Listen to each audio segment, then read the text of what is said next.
અગ્નિ મહાપુરાણની કથાને આગળ વધારીએ. ભાગ 50. તે મહાન પ્રભુ ઈશ્વર સ્વરૂપ ભગવાન સર્વના ધારક તથા બ્રહ્મા વિષ્ણુ મહેશ એ ત્રણેય રૂપોમાં વિરાજમાન છે. જેથી શ્રીહરિમાં જ ભગવાનનું પદ મુખ્ય વૃત્તિથી વિદ્યમાન છે. અન્ય કોઈના માટે તો તેનો ઉપચારથી જ પ્રયોગ થાય છે. જેઓ સર્વ પ્રાણીઓની ઉત્પત્તિ, વિનાશ, અવાગમન તથા વિદ્યા તેમજ અવિદ્યાને જાણે છે તેઓ જ ભગવાન કહેવડાવવાને માટે સમર્થ છે. ત્યાગ કરી દેવા જેવા દુર્ગુણો વગેરેને છોડી સંપૂર્ણ જ્ઞાન, શક્તિ, પરમ ઐશ્વર્ય, વીર્ય તથા સમગ્ર તેજ એ સર્વે ભગવત શબ્દના જ વાચ્યાર્થ છે. હવે હું આપને એક સુંદર કથા કહું છું. પૂર્વકાળના સમયની વાત છે. એ સમયે કેશીધ્વજ રાજાએ ખાંડિકીય જનકને આ પ્રકારે ઉપદેશ કર્યો. અનાત્મામાં જે આત્મબુદ્ધિ હોય તે પોતાના સ્વરૂપની ભાવનાઓ એકત્ર થયેલ હોય તે જ સર્વે અવિદ્યાજનિત સંસારના બંધનનું એકમાત્ર કારણ હોય છે. હવે તે અજ્ઞાનની અહંતા અને મમતા પણ બે સ્વરૂપોમાં સ્થિર બનેલ છે. જેવી રીતે દેહનો અભિમાની જીવ મોહના અંધકારથી વિભૂષિત બની ક્લેશમય પ્રજ્ઞાના કારણે તે પંચભૌતિક શરીરમાં મનોમન એવી દ્રઢ ભાવના કરી લે છે કે હું જ આ શરીર છું, તેવી જ રીતે વળી એ શરીરથી ઉત્પન્ન થયેલા પુત્ર, પૌત્ર વગેરેમાં આ મારા પુત્રો છે, પૌત્રો છે એવી મારાપણાની તૃષ્ણા અને કામનાઓને દ્રઢીભૂત કરી ખોટી માયા મમતાની નિશ્ચિત ધારણા બનાવી લે છે. જ્યારે જ્ઞાની અને વિદ્વાન પુરુષ અનાત્મભૂત શરીરમાં સંભવ રાખે છે તેના પ્રત્યે તે ખોટા રાગ દ્વેષને વશીભૂત થતો નથી. મનુષ્ય પોતાના શરીરની ભલાઈ માટે જે સર્વ કાર્યો કરે છે, કિંતુ જ્યારથી પુરુષથી શરીર અલગ છે તો તે તમામ કર્મો કેવળ બંધનરૂપી માયાનું આવરણરૂપ એક કારણ જ બની જાય છે. હકીકતમાં તો આત્મા નિર્વાણમય એટલે કે શાંત હોય છે, જ્ઞાનમય હોય છે તથા બિલકુલ નિર્મલ જ હોય છે. હવે દુઃખનું અનુભવરૂપ જે કેવળ ધર્મ છે તે પ્રકૃતિનો છે, આત્માનો નહીં. જેવી રીતે જલ સ્વયં તો અગ્નિથી અસંગત છે, કિંતુ આગની ઉપર રાખેલી કઢાઈના સંસર્ગથી તેની અંદર તાપજનિત ખડખડાટ જેવો અવાજ થાય છે. હે બુદ્ધિવંત મહામુનિ, એવી જ રીતે આત્મા પણ પ્રકૃતિના સંગથી અહંતા, મમતા વગેરે દોષ સ્વીકાર કરીને પ્રાકૃતિક ધર્મનો ગ્રહણ કરે છે. હકીકતમાં તો તેનાથી બિલકુલ અલગ અને અવિનાશી હોય છે. વિષયોમાં આસક્ત થયેલું મન સર્વબંધનનું કારણ હોય છે અને તે જ્યારે વિષયોથી નિવૃત્ત થઈ જાય છે ત્યારે જ્ઞાન પ્રાપ્તિમાં સહાયક બની જાય છે. મનુષ્યનું મન ખૂબ જ ચંચળ હોય છે. જેણે મન જીત્યું તેણે જગત જીત્યું. મન જ મનુષ્યનું સાચું દર્પણ છે. માટે મનને વિષયોથી હટાવી જે જ્ઞાની પુરુષ બ્રહ્મ સ્વરૂપ શ્રીહરિનું સ્મરણ કરવા લાગે છે તે મહામુનિ સાચા રસ્તે પ્રયાણ કરી શકે છે. જેવી રીતે ચુંબકીય પથ્થર લોખંડને પોતાની તરફ ખેંચી લે છે, એ જ રીતે બ્રહ્મનું ધ્યાન કરે છે તેને તે બ્રહ્મ પોતાની શક્તિથી પોતાના સ્વરૂપમાં મિલાવી દે છે. પુરુષના પોતાના પ્રયત્નોની અપેક્ષાથી જે મનની વિશિષ્ટ ગતિ થાય છે તેનો બ્રહ્મ સાથેનો સંયોગ થવો કે મિલન થવું એને જ યોગ કહેવામાં આવે છે. જે પુરુષ સ્થિર ભાવથી સમાધિમાં સ્થિર બની જાય, લીન બની જાય, ઓતપ્રોત થઈ જાય તે છેવટે પરબ્રહ્મને પામે છે. જેથી કરીને યમ, નિયમ, પ્રત્યાહાર, પ્રાણજ્ય, પ્રાણાયામ, ઇન્દ્રિયોને વિષયો તરફથી હટાવી લેવું તથા તેને પોતાના અંકુશમાં લઈ લેવું વગેરે ઉપાયોથી ચિત્તરૂપી મનને કોઈક શુભ સ્થાનમાં સ્થાપિત કરી દેવું. એકમાત્ર બ્રહ્મ ચિત્તનું શુભ ને પવિત્ર આશ્રય સ્થાન છે. તે મૂર્ત તથા અમૂર્ત બે પ્રકારે હોય છે. સનક, સનંદન વગેરે મુનિઓ બ્રહ્મ ભાવનાથી યુક્ત છે, તેમજ દેવતાઓથી લઈને તે સ્થાવર જંગમ પર્યંત સંપૂર્ણ પ્રાણી કર્મ ભાવનાથી યુક્ત છે. હિરણ્યગર્ભ એટલે કે બ્રહ્મા વગેરેમાં બ્રહ્મ ભાવના અને કર્મ ભાવના બંને રહેલા છે. આ સંપૂર્ણ વિશ્વ બ્રહ્મ છે. એ ભાવથી બ્રહ્મની ઉપાસના કરવામાં આવે છે. જ્યાં સર્વ ભેદો શાંત થઈ જાય છે, જે સત્તા માત્ર અને વાણીના અગોચર છે તથા જેને સ્વયં અનુભવ કરવા યોગ્ય મનાય છે તે જ બ્રહ્મજ્ઞાન છે. પ્રથમ મૂર્ત રૂપનું ને પછી અમૂર્ત રૂપનું ચિંતન કરવું. એમ કરવાથી પુરુષ ભગવત ભાવને પ્રાપ્ત કરીને પરમાત્માની સાથે અભિન્ન બની જાય છે. સર્વે ભેદની પ્રતીતિ કેવલ અજ્ઞાનના કારણે જ ઉદ્ભવે છે, અન્યથા નહીં. ત્યાર પછી આવે છે અધ્યાય 380, અદ્વૈત બ્રહ્મ. શ્રી અગ્નિદેવ કહેવાને લાગ્યા કે હે મુનિ, હવે હું અદ્વૈત બ્રહ્મનું વર્ણન કહું છું, જેને ભરતે સોવીર રાજાને કહ્યું હતું. રાજા ભરત શાલગ્રામ ક્ષેત્રમાં રહીને વાસુદેવની પૂજા અર્ચના કરતા તેમની એક મૃગ ઉપર આસક્તિ થતાં મૃત્યુ બાદ મૃગનો અવતાર લેવો પડ્યો. ત્યાં પૂર્વજન્મનું સ્મરણ ચાલતું રહ્યું. તે મૃગ શરીરનો પરિત્યાગ કરી યોગ બલથી બ્રાહ્મણ રૂપે પ્રગટ થયો. તેઓને અદ્વૈત બ્રહ્મનો પૂર્ણ બોધ હતો. સાક્ષાત બ્રહ્મ સ્વરૂપ હતા. તેમ છતાં જળવત વ્યવહાર કરતા હોવાથી સોવીર રાજાના સેવકે તેને રાજાની પાલખી ધોવાના કામે લગાડી દીધા. જોકે તે ખૂબ જ જ્ઞાની હતો, છતાં પણ બેગારીના કામમાં ધકેલાઈ પડવાથી પોતાના પ્રારબ્ધ કર્મના ભોગરૂપે સમય કાઢતો રાજાનો ભાર પાલખીને ઉપાડી વહન કરવા લાગ્યો. કિંતુ તેની ગતિ ખૂબ જ મંદ હતી. તે પાલખીની પાછળથી બાજુએ લાગેલો હતો અને તેની સિવાય બીજા અન્ય જે કહારો હતા તે સર્વે ઝડપથી ચાલતા હતા. રાજાએ જોયું અન્ય કહારો ઝડપથી ચાલે છે છે, କିନ୍ତୁ આ નવો માણસ જે આવ્યો છે તેની ગતિ ખૂબ જ મંદ હતી. એ સમયે ખૂબ વિચારના અંતે પાલખીમાં બેઠેલા રાજાએ તેને પૂછ્યું કે અરે શું તું થાકી ગયો છે? હજુ તો તે થોડે જ દૂર સુધી મારી પાલખી ઉપાડી છે. શું તારાથી આ પરિશ્રમ ઉઠી વહી શકાતો નથી? શું તું જાડો ને તાજો હૃષ્ટપુષ્ટ નથી? જોતા તો તું ખૂબ ભારે કદાવર લાગે છે.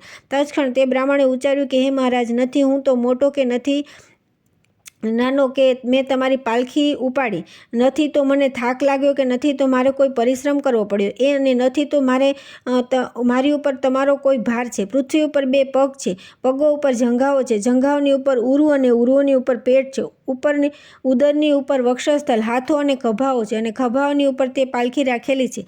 પછી મારા ઉપર અહીં કયો ભાર છે? એ પાલખીની ઉપર આપવાનું કહેવાતું શરીર રહેલ છે. હકીકતમાં તમે ત્યાં પાલખીની ઉપર છો અને હું અહીં પૃથ્વીની ઉપર છું. એવું જે કંઈ કહેવામાં આવે છે તે સર્વે મિથ્યા છે. હે સોવીર રાજા, હું, તમે અને અન્ય જેટલા પણ જીવો છે તે સર્વેનો ભાર પંચભૂતિ મારફતે જ વહન થાય છે અને તે પંચભૂત પણ ગુણોના પ્રવાહમાં પડીને ચાલી રહેલ છે.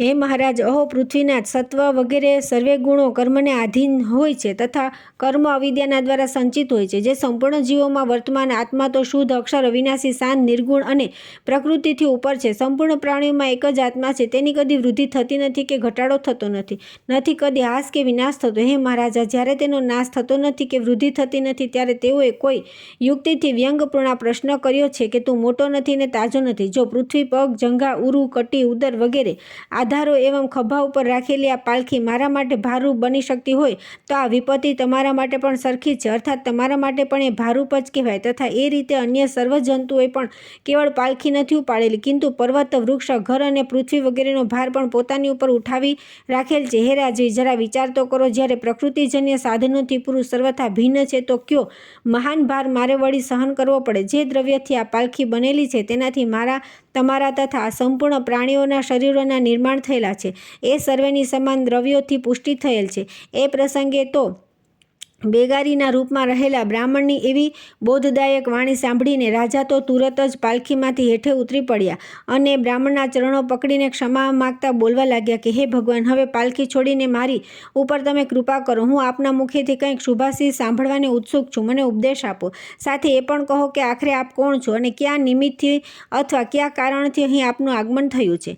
તત્ક્ષણ બ્રાહ્મણે ઉચ્ચાર્યું કે હે મહારાજા, સાંભળો, હું અમુક વ્યક્તિ છું એવી વાત કહી શકાતી નથી, તથા તમે જે આવવાનું કારણ પૂછ્યું છે તેના સંબંધમાં મારે એટલું જ કહેવાનું છે કે ક્યાંય પણ આવા જવાની ક્રિયા કર્મફળનો ઉપયોગ કરવાના માટે જ હોય છે. સુખ દુઃખના ઉપભોગ માટે જ ભિન્ન ભિન્ન દેશ અથવા શરીર વગેરેને પ્રાપ્ત કરાવનાર તથા ધર્મજનિત સુખ દુઃખને ભોગવવાના માટે જીવ નાના પ્રકારના દેશરૂપી શરીર વગેરેને પ્રાપ્ત કરે છે. ત્યારે બુદ્ધિવંત રાજાએ ઉચ્ચાર્યું કે હો શ્રેષ્ઠ બ્રહ્મીન જે છે, અર્થાત જે આત્મા સ્વરૂપથી બિરાજમાન છે તથા કર્તા ભોક્તાના રૂપમાં પ્રતીત થઈ રહેલ છે, તેને હું છું એવું કહીને કેમ નહીં બતાવી શકાય? હે બ્રહ્મજ્ઞાની બ્રાહ્મણ, આત્મા માટે તો અહમ શબ્દનો પ્રયોગ દોષાવહ જણાતો નથી. બ્રાહ્મણે ઉત્તરમાં હસીને કહ્યું કે હો રાજન, આત્માના માટે અહમ શબ્દનો પ્રયોગ દોષાવહ નથી. આપનું એ કથન બિલકુલ યોગ્ય છે, પરંતુ અનાત્મામાં આત્મતત્વનો બોધ કરાવનાર અહમ શબ્દ તો દોષાવહ જ છે. અથવા જ્યાં કોઈ પણ શબ્દ ભ્રમપૂર્ણ અર્થને લક્ષિત કરતો હોય ત્યાં તેનો પ્રયોગ દોષયુક્ત જ છે. જ્યારે સંપૂર્ણ શરીરમાં એક જ આત્માની સ્થિતિ છે ત્યારે તમે કોણ અને હું કોણ? એ સર્વે વાતો વ્યર્થ છે. હે મહારાજા, તમે રાજા છો, આ પાલખી છે, અમે લોકો તેનો ઉપાડનાર કરનાર છીએ. આ આગળ ચાલનારા સિપાહીઓ છે તથા એ સર્વે લોકો તમારા અધિકારમાં છે. એમ જે કહેવામાં આવે છે તે ખરેખર સત્ય નથી. વૃક્ષમાંથી લાકડું બને છે અને લાકડામાંથી આ પાલખી બનેલી છે જેની ઉપર તમે બેઠેલા છો. હે સોવીર રાજા, કહો તો હવે તેનું વૃક્ષ અને લાકડું એ મૂળ નામો ક્યાં ગયા? કોઈ પણ ચેતન મનુષ્ય એવું કહેતો નથી કે મહારાજા વૃક્ષ અથવા તો લાકડા ઉપર બેઠા છે. સર્વે તમને પાલખી ઉપર બેઠેલા છે તેમ જ કહે, કિંતુ પાલખી ખરેખર શું છે? હેન્દ્રુપ શ્રેષ્ઠ રચનાકારની કલાના પ્રતાપે એક વિશેષ આકારમાં પ્રગટેલી લાકડીઓનો સમૂહ જ પાલખીના રૂપે દ્રષ્ટિમાન થયેલ છે. જો તમે તેને કોઈ ભિન્ન વસ્તુ માનતા હોય તો તેની અંદરથી લાકડાને અલગ કરીને પાલખી નામની કોઈ ચીજ વસ્તુ શોધો તો ખબર પડે. આ પુરુષ, આ સ્ત્રી, આ ગાય, આ હાથી, આ પક્ષી, આ વૃક્ષ છે. એ પ્રકારે કર્મજનિત ભિન્ન ભિન્ન શરીરમાં લોકોએ નાના પ્રકારના નામોનો આરોપ કરી મૂક્યો છે. એ સર્વે સંજ્ઞાઓને લોકકલ્પિત જ સમજવું જોઈએ.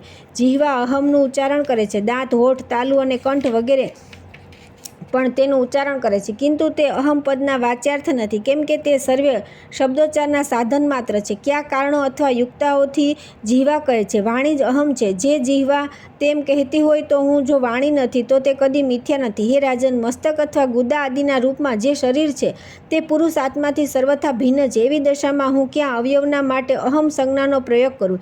હે પુપાલ શિરોમણી, જો મારા આત્માથી ભિન્ન કોઈ પણ પોતાની પૃથક સત્તા રાખતો હોય તો એ હું છું, એ બીજો છે, એવી વાત પણ કહી શકાય છે. હકીકતમાં પર્વત, પશુ તથા વૃક્ષ વગેરેનો ભેદ સત્ય નથી. શરીરની દ્રષ્ટિથી જેટલા પણ ભેદ પ્રતીત થઈ રહેલ છે તે સર્વે કર્મજન્ય છે. સંસારમાં જેને રાજા અથવા રાજસેવક કહે છે તે તથા બીજા પણ એ રીતની જેટલી સંજ્ઞાઓ છે તે કોઈ પણ નિર્વિકાર સત્ય નથી. હે ભૂપાલ, હે યમરાજા મહારાજા, તમે સંપૂર્ણ લોકોના રાજા છો, આપના પિતાના લાડલા પુત્ર છો, શત્રુના માટે ભયાનક શત્રુ છો, ધર્મપત્નીના માટે સદ્ગુણી પતિ છો અને પુત્રના માટે પ્યારા પિતાશ્રી છો.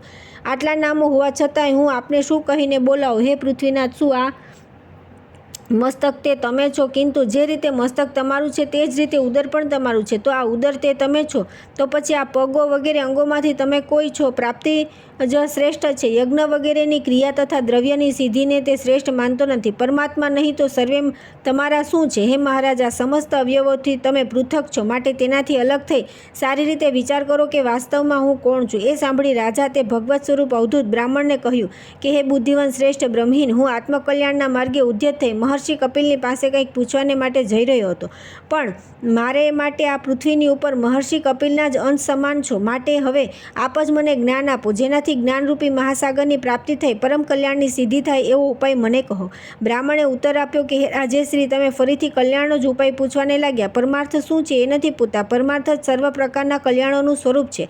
મનુષ્ય દેવતાઓની આરાધના કરીને ધન સંપત્તિની ઈચ્છા કરે છે, પુત્ર અને રાજ્ય મેળવવાને ચાહે છે, કિંતુ હે સોવીર નરેશ, તમે જ કહો, શું એ જ તેનું શ્રેય છે? શું તેનાથી જ એનું કલ્યાણ થશે? વિવેકી પુરુષની દ્રષ્ટિમાં તો પરમાત્માની પ્રાપ્તિ શ્રેષ્ઠ છે. યજ્ઞ વગેરેની ક્રિયા તથા દ્રવ્યની સિદ્ધિને તે શ્રેષ્ઠ માનતો નથી. પરમાત્મા અને આત્માનો સંયોગ, તેના એકત્વનો બોધ જ પરમાર્થ માનવામાં આવે છે. પરમાત્મા એક યથાર્થ અદ્વિતીય છે. તે સર્વત્ર સમાન રૂપથી વ્યાપક, શુદ્ધ, નિર્ગુણ, પ્રકૃતિથી ઉપર, જન્મ વૃદ્ધિ વગેરેથી રહિત, સર્વગત, અવિનાશી, ઉત્કૃષ્ટ, જ્ઞાન સ્વરૂપ, ગુણ, જાતિ આદિના સંસર્ગથી રહિત એવં વિભુ છે. હવે હું તમને નિદાધ અને ઋતુનો સંવાદ સંભળાવું છું. ધ્યાન દઈને સાંભળો. ખૂબ જ્ઞાની ઋતુ બ્રહ્માજીના પુત્ર હતા. પુલસ્ય નંદન નિદાધે તેની શિષ્યતા ગ્રહણ કરી હતી. ઋતુથી વિદ્યા ભણી લીધા પછીથી નિદાધ દેવિકા નદીના તટ ઉપર એક નગરમાં જઈને ચાકર તરીકે રહેવાને લાગ્યો. ઋતુએ પોતાના શિષ્યના નિવાસસ્થાને પતો મેળવી લીધો. 1000 દિવ્ય વર્ષ વીત્યા પછીથી એક દિવસ ઋતુ નિદાધને જોવા માટે ગયા. તે સમયે નિદાધ બલિ વિશ્વદેવના અનંતર અન્ન ભોજન કરી પોતાના શિષ્યને કહી રહ્યા હતા, ભોજનના પછીથી મને તૃપ્તિ થઈ છે, કેમ કે ભોજન જ અક્ષય તૃપ્તિ પ્રદાન કરનારું છે. એમ કહી તે તુરત જ આવેલા અતિથિને પણ તૃપ્તિના વિષયમાં પૂછવાને લાગ્યા. એ પ્રસંગે ઋતુએ કહ્યું કે હે બ્રાહ્મણ, જેને ભૂખ લાગી હોય તેને ભોજન પછીથી તૃપ્તિ થાય છે. મને તો કદી ભૂખ જ લાગતી નથી, પછી મારી તૃપ્તિ શાના માટે પૂછો છો? ભૂખ અને તરસ દેહનો ધર્મ છે, મારે આત્માને તે કદી સ્પર્શ કરતી નથી. તમે પૂછ્યું છે એટલે કહું છું, મને તો સદાને માટે તૃપ્તિ બનેલી રહે છે. પુરુષ આકાશની જેમ સર્વત્ર વ્યાપ્ત છે અને હું તે જ પ્રત્યાગાત્મા છું. જેથી મને જે પૂછ્યું હતું તે આપ ક્યાંથી આવો છો એ પ્રશ્ન સી રીતે સાર્થક હોઈ શકે? હું ક્યાંય જતો નથી, તેમજ ક્યાંયથી આવતો પણ નથી, અને નથી કોઈ એક સ્થાનમાં રહેતો. નથી તો તમે મારાથી ભિન્ન, કે નથી હું તમારાથી અલગ. જેવી રીતે માટીનું ઘર માટીના લીપણથી મજબૂત બને છે, એ જ પ્રકારે પાર્થિવ દેહ જ પાર્થિવ અન્નના પરમાણુઓથી પુષ્ટ થાય છે. હે બ્રહ્મીન, હું તમારો આચાર્ય ઋતુ છું અને તને જ્ઞાન આપવાના માટે અહીં આવ્યો છું. હવે હું જઈશ. તને પરમાર્થ તત્વનો ઉપદેશ આપી દીધો. એ પ્રકારે તું આ સંપૂર્ણ જગતને એકમાત્ર વાસુદેવ સંજ્ઞક પરમાત્માનું સ્વરૂપ સમજો. તેની અંદર ભેદનો સર્વથા અભાવ છે. લગભગ 1000 જેટલા વર્ષો પસાર થયા પછીથી ઋતુ પુનઃ તે નગરમાં ગયો. ત્યાં જઈને તેણે જોયું, નિદાધ નગરની પાસેના એકાંત સ્થાનમાં ઊભો હતો. ત્યારે તે તેની નજીક જઈને કહેવા લાગ્યો કે અરે ભાઈ, આમ બિલકુલ એકાંત સ્થાનમાં એકલો અટુલો કેમ ઊભો છે? ઋતુની વાણી સાંભળી નિદાધે ઉત્તર આપ્યો કે હે બ્રહ્મીન, માર્ગમાં મનુષ્યોની બહુ મોટી ભીડ ઉપસ્થિત થયેલી છે, કેમ કે એ રાજા આ સમયે આ નગરમાં પ્રવેશ કરવાને ચાહે છે, જેથી હું અહીં રોકાઈ ગયો છું. ઋતુએ પૂછ્યું કે હે બ્રહ્મીન શ્રેષ્ઠ, તમે અહીંની સર્વે વાતો જાણો છો, માટે કહો તેની અંદર કોણ નરેશ છે અને કોણ અન્ય બીજા લોકો છે. ત્યાં બંને વચ્ચે વાત થતી હતી ત્યારે નિદાધે સહસા ઉત્તર આપ્યો કે હે બ્રહ્મહીન, જે આ પર્વત શિખરની સમાન મતવાલા હાથીની ઉપર ચઢીને બેઠા છે તેઓ તે નરેશ છે તથા તેઓ તેને ચારે તરફથી ઘેરીને ઊભા છે. તેઓ જ અન્ય લોકોને છે એ નીચેવાળો જીવ હાથી છે અને ઉપર બેઠેલા સજ્જન મહારાજ છે. એ પ્રસંગે ઋતુએ કહ્યું કે તમે સમજી વિચારીને મને કહો કે તેની અંદર કોણ રાજા છે અને કોણ હાથી છે. ત્યારે નિદાધ બોલ્યો કે ઠીક છે, હું કહું છું. એમ કહીને નિદાધ ઋતુના ખભા ઉપર ચઢી ગયો અને બોલ્યો કે હવે દ્રષ્ટાંત જોઈને તું તારી જાતને પોતે જ વાહન સમજી લે. હું તારી ઉપર રાજાની સમાન બેઠો છું અને તું મારી નીચે હાથીની સમાન ઊભો છે. ત્યારે ઋતુએ નિદાધને કહ્યું કે હું કોણ છું અને તને શું કહું. આટલું સાંભળતા જ નિદાધ ઉતરીને તેના ચરણોમાં પડી ગયો અને ગદગદ કંઠે કહેવા લાગ્યો કે આપ જરૂરથી મારા ગુરુ મહારાજ છો, કેમ કે બીજા કોઈનું હૃદય એવું નહીં હોય જે નિરંતર અદ્વૈત સંસ્કારોથી સુસંસ્કૃત રહે છે. ઋતુએ નિદાધને કહ્યું કે હું તને બ્રહ્મનો બોધ કરાવવાને માટે આવ્યો હતો અને સાથે સાથે પરમાર્થ સારભૂત અદ્વૈત તત્વનું દર્શન પણ તને કરાવી દીધું. તત્ક્ષણ સર્વે વાતો સુણીને બ્રાહ્મણ કહેવાને લાગ્યા કે હે મહારાજ, નિદાધ તે ઉપદેશના પ્રભાવથી અદ્વૈત પરાયણ બની ગયો. હવે તે સંપૂર્ણ પ્રાણીઓને પોતાનાથી અભિન્ન જોવાને લાગ્યો. તેણે જ્ઞાનથી મોક્ષને પ્રાપ્ત કર્યો. તે પ્રમાણે તું પણ પ્રાપ્ત કરશે. હું તથા સંપૂર્ણ જગત સર્વે એકમાત્ર વ્યાપક સાક્ષાત ભગવાન શ્રી વિષ્ણુનું સ્વરૂપ છે. શ્રી અગ્નિદેવ કહેવાને લાગ્યા કે હે વશિષ્ઠ, આ સારભૂત જ્ઞાનના પ્રભાવથી સોવીર નરેશ ભવબંધનથી મુક્ત થઈ ગયા. જ્ઞાન સ્વરૂપ બ્રહ્મ જ પથદાતા છે, માટે તેનું ચિંતન કર. ત્યાર પછી આવે છે અધ્યાય 381 ગીતાનું મહાત્મ્ય. શ્રી અગ્નિદેવ કહેવાને લાગ્યા કે હે મુનિ, હવે હું ભગવદ્ ગીતાનો પરિચય કહું છું. પૂર્વકાળમાં શ્રી કૃષ્ણે અર્જુનને તેનો ઉપદેશ કર્યો હતો, જે ભોગ અને મોક્ષ બંને પ્રદાન કરનારા છે. શ્રી કૃષ્ણ ભગવાને કહ્યું હતું કે હે અર્જુન, જેનો પ્રાણ ચાલ્યો જ ગયો છે એવા મૃત્યુ પામેલ કે જીવિત કોઈ પણ દેહધારી માટે શોક કરવો ઉચિત નથી. આત્મા અજન્મા, અજર, અમર તથા અભેદ્ય છે. બીજું, વિષયોના ચિંતનથી આસક્તિ ઉપજે, આસક્તિથી કામ, કામથી ક્રોધ, ક્રોધથી મોહ, મોહથી સ્મરણ શક્તિનો નાશ ને તેનાથી બુદ્ધિનો નાશ ને બુદ્ધિના નાશથી સર્વનાશ થઈ જાય છે. સત્પુરુષોનો સંગ કરવાથી આસક્તિઓ દૂર થાય છે, પણ મનુષ્ય કેવલ મોક્ષની કામના રાખે છે. કામનાના ત્યાગથી જ મનુષ્યનો આત્મા અર્થાત પોતાના સ્વરૂપમાં સ્થિર થાય છે. તે સમયે તે સ્થિત પ્રજ્ઞ કહેવાય છે. સંપૂર્ણ પ્રાણીઓ માટે જે રાત્રિ છે અર્થાત સમસ્ત જીવો તેની તરફથી બેખબર થઈને સૂઈ રહેલ છે, તે પરમાત્માના સ્વરૂપમાં ભગવત પ્રાપ્ત સંયમી યોગી પુરુષ જાગતા રહે છે. તથા જે ક્ષણભંગુર સાંસારિક સુખોમાં સર્વે ભૂત પ્રાણી જાગે છે અર્થાત જે વિષય ભોગ તેની સામે દિવસના સમાન પ્રગટ છે, તે જ્ઞાની મુનિના માટે રાત્રિના બરાબર છે. જે પોતાની સ્વયં અંદર જ સંતુષ્ટ છે તેઓના માટે કોઈ જ કર્તવ્ય શેષ બાકી રહેલ નથી. આ સંસારમાં તે આત્મારામ પુરુષને કંઈ કશું કરવાનું પણ પ્રયોજન નથી કે નહીં કરવાનું પણ રહેતું. હે મહાબાહુ, જેઓ ગુણ વિભાગ અને તત્વ વિભાગને જાણે છે તેઓ એમ સમજીને જ સર્વે પાપોને તરી જશે. જ્ઞાનરૂપી નૌકાનો સહારો લેતા સર્વ પાપોને તરી જશે. જ્ઞાનરૂપી અગ્નિ સર્વ પાપોને બાળીને ભસ્મ કરી નાખે છે. જે સર્વ કર્મોને પરમાત્મામાં અર્પણ કરીને આસક્તિ છોડીને જ કર્મ કરે છે તે પાપથી લપટાતો નથી. જેનું અંતઃકરણ યોગમુક્ત છે, પરમાનંદમય બનીને કેવલ પરમાત્મામાં સ્થિર છે તથા જે સર્વત્ર સમાન દ્રષ્ટિ રાખનારો છે, તે યોગી આત્માને સર્વભૂતોમાં તથા સર્વે ભૂતોના આત્મામાં જોઈ શકે છે. યોગ ભ્રષ્ટ પુરુષ શુદ્ધ આચાર વિચારવાળા શ્રીમાન ધનવાનોને ત્યાં જન્મ ધારણ કરે છે. હે તાત, કલ્યાણમય શુભ કર્મોના અનુષ્ઠાન કરનારો પુરુષ કદીએ દુર્ગતિ પામતો નથી. હે મુનિ, હવે અન્ય વિશે આગળ સુણો. મારી આ ત્રિગુણમયી માયા ખૂબ જ અલૌકિક છે. જે કેવલ મારું શરણ લઈ લે છે તે જ આ માયાને વળોટી જાય છે. હે ભરત શ્રેષ્ઠ, આર્ત, જિજ્ઞાસુ, અર્થાર્થી અને જ્ઞાની એ 4 પ્રકારના મનુષ્યો મારું ભજન કરે છે. તેઓમાંથી જ્ઞાની તો મારી જોડે એકભૂત બનીને મારામાં સ્થિર થઈ જાય છે. અવિનાશી પરમ તત્વ સચ્ચિદાનંદ રૂપ પરમાત્મા પોતે પરબ્રહ્મ છે. સ્વભાવ મુજબ જીવાત્માને અધ્યાત્મ કહે છે. ભૂતોની ઉત્પત્તિ અને વૃદ્ધિ કરનારા, યજ્ઞ, દાન વગેરે નિમિત્ત કરનારા, દ્રવ્ય વગેરેના ત્યાગનું નામ કર્મ છે. તેમજ વિનાશીલ પદાર્થ અધિભૂત છે તથા પુરુષ અધિદ્વૈત છે. હે દેહધારીઓમાં શ્રેષ્ઠ અર્જુન, આ દેહની ભીતરમાં વાસુદેવ જ અધિયજ્ઞ છું. અંતકાળમાં મારું સ્મરણ કરનારો પુરુષ મારા સ્વરૂપને પ્રાપ્ત કરે છે, એમાં જરાય શંકા નહીં. મનુષ્ય અંતકાળમાં જે ભાવનું સ્મરણ કરતા પોતાના દેહનો ત્યાગ કરે છે તેને છેવટે પ્રાપ્ત કરે છે. મૃત્યુના સમયે જે પ્રાણોને ભંવરોની મધ્યમાં સ્થાપિત કરી એ એકાક્ષર બ્રહ્મનો ઉચ્ચારણ કરતા દેહનો ત્યાગ કરે છે તે મને ખુદ પરમેશ્વરને પ્રાપ્ત કરે છે. બ્રહ્માજીથી લઈને મામૂલી કીટાણુઓ સુધીનો જે કોઈ નજરે પડે છે તે સર્વે મારી જ વિભૂતિઓ છે. જેટલાય શ્રી સંપન્ન અને શક્તિશાળી પ્રાણીઓ છે સર્વે મારા જ અંશો છે. હું એકલો જ સંપૂર્ણ વિશ્વના રૂપમાં સ્થિર છું. એવું જાણી મનુષ્ય બિલકુલ મુક્ત બની જાય છે. હે મુનિ, અન્ય બાબતો પણ સાંભળો. આ શરીર ક્ષેત્ર જ છે તેને જાણે છે તેમને ક્ષેત્રજ્ઞ કહેવાય છે. ક્ષેત્ર અને ક્ષેત્રજ્ઞને જે યથાર્થ સ્વરૂપે જાણે છે તે મારા મત પ્રમાણે જ્ઞાન છે. 5 મહાભૂત અહંકાર, બુદ્ધિ, અવ્યક્ત, 10 ઇન્દ્રિયો, 1 મન, 5 ઇન્દ્રિયોના વિષયો, ઈચ્છા, દ્વેષ, સુખ, દુઃખ, સ્થૂળ શરીર, ચેતના અને વૃત્તિ એ સર્વે વિકારો સહિત ક્ષેત્ર છે જેને અહીં સંક્ષેપમાં બતાવેલ છે. અભિમાન શૂન્યતા, દંભનો અભાવ, અહિંસા, ક્ષમા, સરળતા, ગુરુસેવા, અંદર બહારની શુદ્ધિ, અંતઃકરણની સ્થિરતા, મન, ઇન્દ્રિય એવં શરીરનો નિગ્રહ, વિષય ભોગોમાં આસક્તિનો અભાવ, અહંકાર નહીં હોવો, જન્મ, મૃત્યુ, ઘડપણ તથા રોગ વગેરેમાં દુઃખરૂપ દોષનો વારંવાર વિચાર કરવો, પુત્ર, સ્ત્રી અને ઘર વગેરેમાં આસક્તિ અને મમતાનો અભાવ, પ્રિય અને અપ્રિયની પ્રાપ્તિમાં સદા સમાન રહેવું, મારી પરમેશ્વરની અંદર અનન્ય ભાવથી અવિચલ ભક્તિ દાખવવી, પવિત્ર તેમજ ખૂબ જ એકાંત સ્થાનમાં રહેવાનો સ્વભાવ કેળવવો, વિષય મનુષ્ય સમુદાયોમાં રસ લેવો નહીં, અધ્યાત્મ જ્ઞાનમાં સ્થિર તથા તત્વજ્ઞાન સ્વરૂપ પરમેશ્વરનું નિરંતર દર્શન એ સર્વેને જ્ઞાન કહેલ છે અને જે તેનાથી વિપરીત છે તે સર્વે અજ્ઞાન છે. હે મુનિ, હવે જે જ્ઞેય અર્થાત જાણવાને માટે યોગ્ય છે તેનું વર્ણન કહીશ. જેને જાણી મનુષ્ય અમૃત સ્વરૂપ પરમાત્માને પ્રાપ્ત કરે છે.